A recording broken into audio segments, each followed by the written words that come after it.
It was just the most humiliating thing that's ever happened to me. I'd always got a reason why I couldn't do it. The thing that I struggle with was sleeping. I've spent years trying never to be in photographs. I just feel so much fitter. I had no idea about the power of protein. I'm not really a sugary person, but I do love a glass of wine. The difference with Trinity is that they will get you back on track again. Hello, my name is Laura and I am a senior support coach here at Trinity, and I have the privilege of interviewing Trinity member Kate. Kate's been a member since March 2024, and in that time she's not only seen her body change but the life around her transform. She's lost over 2 stone, she's proving she can do it, she's getting stronger both mentally and physically. She has a wonderful story, a heart of gold, and I'm really looking forward to sharing her story today. So without further ado, I will introduce Kate. Kate, welcome. Let us know a bit about you, and Laura. Where you come from. Hi, Laura. My name is Kate. I am 64 years old. I am married with 3 grown-up kids who've now, I think, finally left home. I live mainly in London, although we do have a little place in the New Forest, which we love going down to, so we spend some time down there. I am a teacher by trade and worked my life in schools, but for the last sort of 10 or so years of my working life, I worked in universities and continue to do a little bit of part-time work. I mean, the dream job, about 2 or 3 months a year, I'm all out. I'm a geographer. And so my joy and privilege is to take like A-level geography students around parts of the country and explore those with sort of field work and get them to better understand sort of changing places. So that's mainly in London, although I do sometimes do courses in places like Leeds and Sheffield and other things like that. So I have more time on my hands than I had obviously when I was younger, and I'm really, really enjoying that. So if I'm not working, I've set up a charity teaching disadvantaged women in London to sew, which is another one of my passions, and enjoy doing things like Repair Cafe, where people bring stuff in to have stuff repaired, and also love to spend time in my garden. Wow, that's me. A woman of many talents. I absolutely love the charity you've set up. I'm sure we will talk about that later on, but a fascinating tale. So where were you before you joined Trinity? What was your life like? Well, I suppose when I was younger, like before I was about 45, I kept on top of my weight. I'd lost my sort of, I was a bit bigger than I was half a stone bigger than I was before I had the kids, I think, but that was okay. I was a sort of chunky size 12, but I was fit. I went to the gym. I ran around after the kids, I just naturally was quite fit and healthy. And then I suppose, by the time I was kind of working kind of much more sort of in a more pressured job, and, you'd wait till the kids had gone to bed and then I'd start my marking and do all my admin, and there'd be a bottle of wine open, and I probably would drink. I know I drank too much. And I look back on that now and I realise that was I'm not really a sugary person, but I do love a glass of wine, and that was the sugar thing. And then, the moment that wine's open, before it's even hit my stomach, my body's going, show me the snacks, show me the snacks. And so, I would often be up until, midnight was nothing, probably later 1, even possibly 2 in the morning finishing my work. And then I would go to bed and I would sleep. Before I had the menopause, I would sleep incredibly well. I'd do my 5-6 hours. I could sleep at a bus stop in the snow, no problem at all. And then with the menopause, I think I got off quite lightly. I mean, interestingly, I did actually have a Mirena coil fitted at the time. And I do think that the hormones from that, it's a little bit of kind of hormone therapy, isn't it? And that definitely did make a difference, I think. I had a few hot flushes, but I got away with it, I think, pretty lightly. But the thing that I struggle with was sleeping. And of course, when you drink and then you try to get to sleep, you crash out to sleep and then you wake up 2 hours later and you can't get back to sleep. So I sort of started having bouts of insomnia and that kind of stuff. And then you'd kind of get up during the day and you had that kind of feeling, I realise now it's just kind of stress. It's just body stress. But you sort of feel like you're burning calories. You feel like you're kind of energetic, but actually your body's just completely kind of exhausted. And so you do tend to reach then for the carbs and the snacking. You often don't have time in schools to have proper lunch. So it's all sort of, quick half sandwich. And so I just basically put weight on. And I suppose by the time I was 53, I mean, I had this thing about not weighing myself because I do find weighing myself quite triggering. Although, obviously, the evidence is that it didn't make any difference, because I guess I was probably 11.5 stone. And so then I did manage to lose, I used the Dukan diet, and I did manage to lose more than a stone of that. I was eating meat at the time. I don't eat meat now, but I was eating meat. So basically all you do is just eat a lot of meat, and sometimes you eat some vegetables, and you lose masses of weight really quickly. And so in probably 3 months, I lost my stone, and I enjoyed about 3 months of being slimmer and having a size 12 suit again, which actually I never threw away. I kept that suit. It was my kind of, I loved how I looked in that suit, and I wanted to look and feel like that again. I remember how it felt on my body, and I could put my hands in my pockets and my tummy wasn't poking out over the top of it, and I just felt bloody great. And so 3 months later, I started putting it back on, and within a year, I was probably back to 11.5 stone again. And then since then, I've sort of had a few periods of time of doing various things. I did the Zoe project a few years ago. Didn't work for me because my phone wouldn't sync up to the blooming blood pressure monitor. To sync it up to my husband. I had to sync it up to my husband. So every time I'd eaten something, I had to say, Robert, what's my blood pressure? It was a disaster. But I did find out from that, they do the tests. I had a healthy gut. My cholesterol was really good, but my sugar spiking is like nothing else. My blood sugar wasn't overly high, but when I do have a glass of wine, or in the Zoe case, a chocolate muffin or something, I'm just going, mad. So that was useful to find out. That was one useful thing, was that I realised that explained why if I have a bowl of porridge in the morning with nothing on it, which frankly I don't like, but if I did do that, I would be full till 5 o'clock in the afternoon.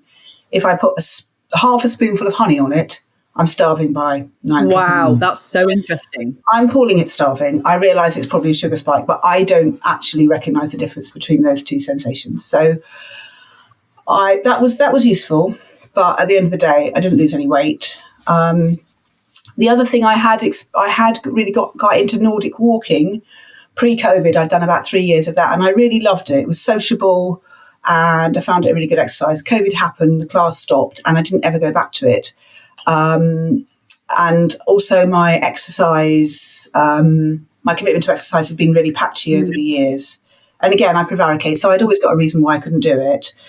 It turned out that paying money for a gym membership isn't inherently going to make you lose any weight. You actually have to go. Funny that, yeah. It's true. It's a fair comment though, isn't it? We feel like when you show up or you pay the money for things that it should just happen. But like you say, I mean, you don't sound like you haven't, you have tried things. You were doing the Nordic walking, you were doing Zoe, you were trying all the diets and various different things. So what made you stumble across Trinity and think, I wonder if this could be different? Well, I think there were I was thinking about this before we talked today, and I think there were probably 3 things that happened. I think that the first thing that happened was that I had my over 60s health check, which in the spirit of Kate, I managed to prevaricate about until I was 62. And I went when I was 62, and very nice junior doctor, he basically told me that my blood pressure was a bit borderline, which was a bit of a shocker. And I was 12 stone 1.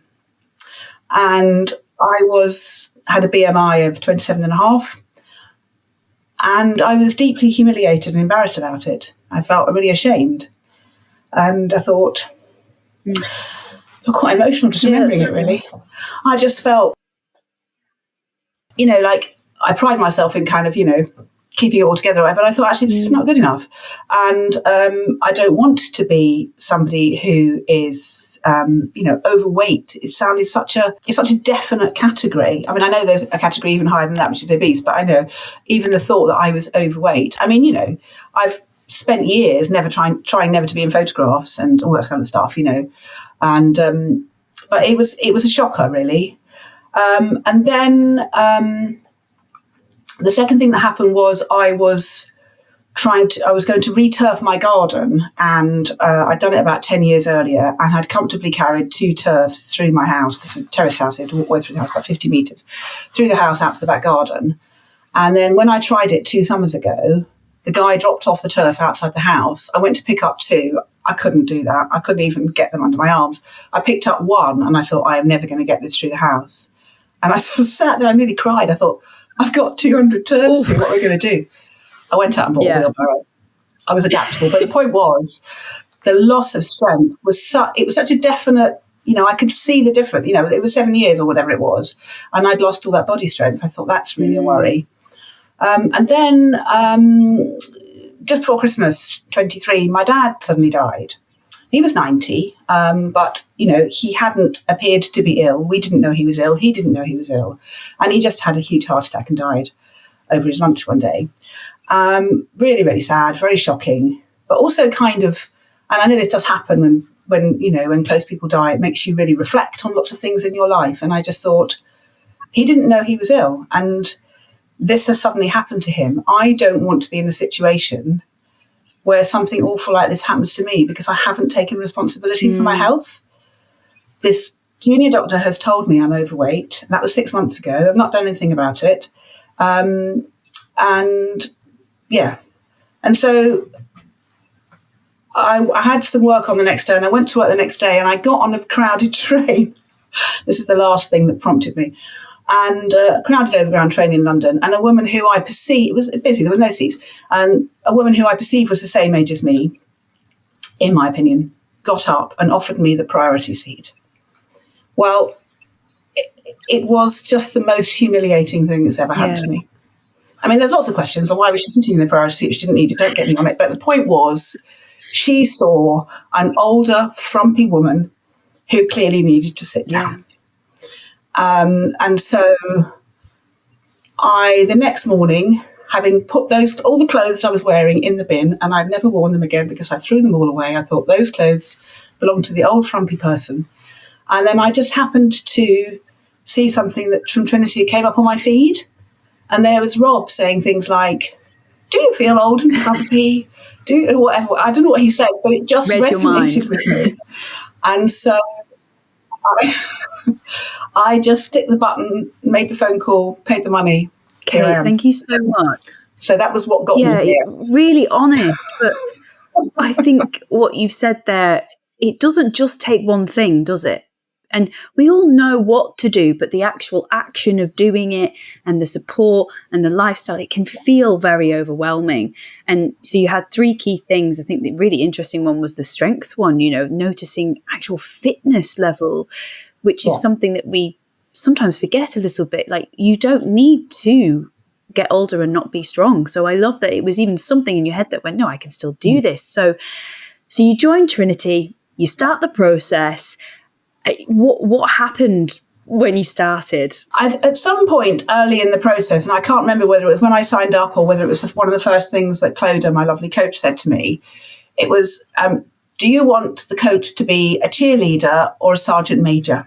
And I said, I absolutely want cheerleader all the way. If I ever need a sergeant major, I'll tell you.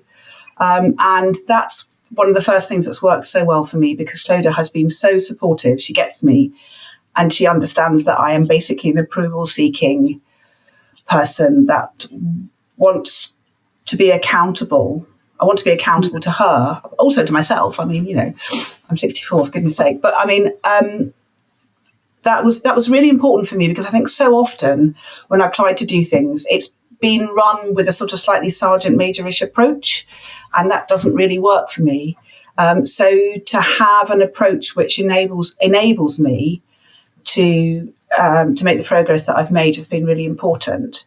And so there've been some lessons for me, which, I mean, sleep obviously has been the first thing. I have learned so much about sleep, and all my nonsense about thinking that, getting hardly any sleep enabled me to do all these extra things in my life and I didn't need the sleep. I need the sleep like everybody else. Of course I do. And, there have been maybe once or twice a year I get a little bout of insomnia, and at those times I just haven't lost the weight. And I'm thinking, but I'm doing my exercise and I'm not eating as many calories even as I'm allowed to have. Why have I not lost the weight? And it will be because I haven't been sleeping. And so that's been a really important lesson for me, that I prioritize my sleep, which I never would have known about that before I started with my coach in Trinity. So that's been really powerful. And so that's meant things like getting rid of my Kindle, because I was a big fan of having my Kindle with me just in case I couldn't sleep, and then I could lie awake all night and look at a screen. So I don't do that anymore. I just read proper books. And I try not to watch too much telly in the evening, and I don't have my phone on for an hour before I go to bed. And I only have kind of, sleepy tea before I go to bed. Don't have tea and things after about 3:00 in the afternoon. So all of those things have really helped me to improve. If you're fed up with trying everything and seeing no results, watching your weight creeping up and struggling to fit into your clothes, and you're looking for the fastest and easiest way to get your ideal weight and never have to worry about your weight or health again, you can save yourself years of trial and error by letting us take care of the hard work for you in our Fit Over 40 private coaching program. Over the past decade, our world-class team have personally guided more than 7,000 women to take back control of their health and confidence, and more importantly, maintain those results for life. If you're ready to finally get results at last and find out how we can help you do that too, click the link in the description below to get the full details now. I'm not spending 10 hours in bed, but I'm getting 8 quality hours of sleep, and it just makes me feel so much more resilient. It's a game changer, sleep. And it's a funny thing, isn't it? Yeah, if you don't realise that that's what the feeling is, you just think that that's what your body feels like, slightly frazzly around the edges. But it turned out that I was probably just exhausted. So that's been a good one. And the second one that's been an absolute life changer has been protein. I had no idea about the power of protein, both in terms of helping me to build my muscle and get stronger, but also in terms of making me not feel hungry. I've lived my life, honestly, being hungry. So on the times when I have lost weight, I've done so feeling ravenous. And on the times when I haven't been losing weight or putting on weight, I've probably still been slightly hungry and just thinking, oh, well, at least I'm not eating at the moment, And I guess, if the normal target for a woman is 50, 60 grams, I shouldn't think I was cracking 30, especially since I wasn't eating meat. I do eat fish. And I mean, I've, hats off to the people who look for high protein when they don't eat meat or fish, because I think you're veggie, aren't you? It's hard. Really, yeah. I'm really in awe because it's challenging. So, I mean, my main source of protein, I'm a big fan of, I eat a lot of low-fat Greek yogurt. I do eat protein powder on it. I eat a lot of low-fat cottage cheese. And I eat a lot of edamame beans, black lentils. Edamame bean pasta has been a great find recently. That's brilliant. And then I do eat a lot of tuna and salmon and fish and stuff. And I try and sort of distribute it equally across the day, although I'm just now trying a new thing where I'm having more of it in the middle of the day and less of it in the evening. So I've been on a protein target of more than 110 grams. So, and on a relatively, 1,600 calories. So really my golden rule has been that every 100 calories has got to yield me 10 grams of protein. Otherwise I don't really want to know about it. Wow. And that leaves me a few hundred calories at the end for vegetables and treats of a sort of healthy nature. And so that really has been, for me, that's been a really good framework, because it's enabled me, concentrating on my protein has enabled me to eat healthily. Because if I just think about the protein, it all kind of falls into place. Protein first, and then what am I going to put with it? The sleep, the protein, and also just the sort of regularity of those small, low-impact strength training exercises. And what I've ended up doing is, because you can do 2 or 3 or 4 a week, and so there's room there for some prevarication, because I could wait and do them all for the last 3 days of the week, you see, because that's enabled. So what I've had to start doing is basically I do the short one every day, or I do the short one on the 5 days a week when I don't do my Nordic walking. So there's no prevarication allowed. It's not, will I do it today or tomorrow? You do it every day. It's just, you've got to do it today unless you're walking. And so that's been a kind of strategy that I've implemented to stop myself from putting it off.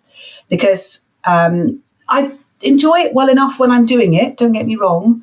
It wouldn't be the first thing that I would jump to wanting to do when I get up in the morning to do a workout. So that's a challenge for me, because it's an essential part of Trinity. I've absolutely loved all the kind of nutrition and all the tracking and the planning and getting my mind sort of sorted out. But I do still find, for me, one of the challenges is just embracing the workouts. I think probably it's because it's a solitary thing and I'm doing it on my own and it's down to me. Nordic walking is a set time. It's 6 o'clock or whatever it is in Brockwell Park, and you've got to be there, otherwise class doesn't, And so I'm better at those kind of those kind of rules. And so it's really about me just making the rules for myself and just being strong about that. So that's a work in progress. Oh, you will. Yeah. And I think there is definitely a lot to be said that nobody wants to do workouts all the time at all. Like, even us coaches don't. We're like, oh, really? No. But the magic is in doing it anyway. And I think that what you've said there is you know yourself very well, clearly, and you know how you tick and you know what works. I'm quite similar to you in terms of having someone to know that I'm meant to be doing it.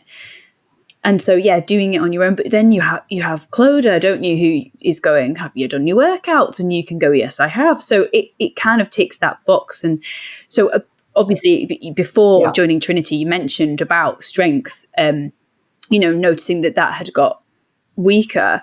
But have you any exciting changes you've noticed in your strength? Like, are you lifting more than you ever thought you were? Are you noticing being stronger in certain areas? Have you noticed anything like that? I have, and I was just talking to Cody the other day about buying a bigger weight and things. So, I'm definitely, I've gone up. I started off just lifting the 4 kg kettlebells, and then the 8s, and now the 12s that I'm going to get the bigger sizes. Yeah, to be able to lift those above my head I'm really proud of myself for doing that. Actually, amusingly, when I went to buy the 12, I went to the Decathlon in Surrey Quays. I thought I'll just go and get one. It was, I don't know, a couple of miles to walk. So I walked there because I do try and do, in addition to my exercise, I try and do at least, well, on average, I try and do 15,000 steps a day. And I try to walk everywhere if I possibly can. So I thought, well, I'll just walk home. So, of course, I left the shop with this weight. I could barely lift it. Wow. Took me about half an hour to lift it as far as the bus stop, and then had to get on the bus with it. It was quite funny. But now, I'm not saying I could carry that weight 2 miles to Surrey Quays, but I reckon I could give it a good go. But I'm really sure now that I could definitely re-turf my garden with two turfs at a time under my arm. I definitely feel so much stronger and so much fitter. I mean, my nearest train station, I used to allow 15 minutes to get there. I do have a bit of a punctuality disorder. I'm incapable of being late, but it was probably 12. It used to take me 12 minutes to walk there. It doesn't take me 5 now.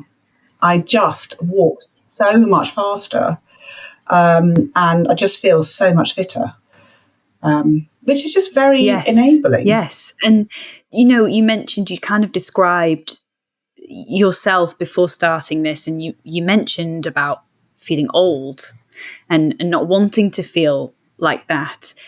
Has that changed? Yeah, I don't think I felt old. I think I felt that other people saw me as old. Okay. And I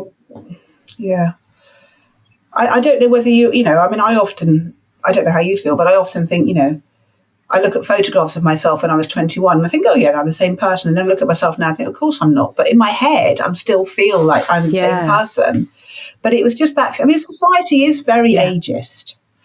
And, people say it's like, oh, over 60s doing this as if, but my mum's about to be 92. I mean, she's rocking it, 60 is not old. Not 64 is not old.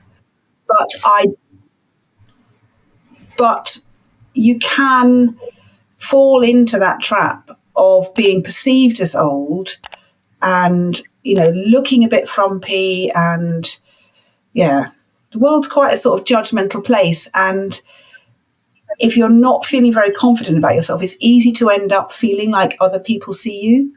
Oh, I wish. And I don't want to. Yeah, I wish it wasn't the case, but I think you are right in the way that we perceive age, especially menopausal women, postmenopausal women. But I feel like it's changing. You're a prime example of that. I mean, fit, healthy, walking everywhere, lifting 12 kilograms from Surrey Keats. It doesn't have to be that way. And I love that you've totally changed the narrative. So I'm so pleased for you. An amazing work. You've done so brilliantly. So final question, what would you say to somebody who was considering joining Trinity? I would just say, don't prevaricate, do it. You need to invest in it, and you need to put your trust in the process and put your trust in your coach, and it will happen. You will be able to make this happen for yourself. And, if you have a bad day and it goes wrong, the difference with Trinity is that they will get you back on track again.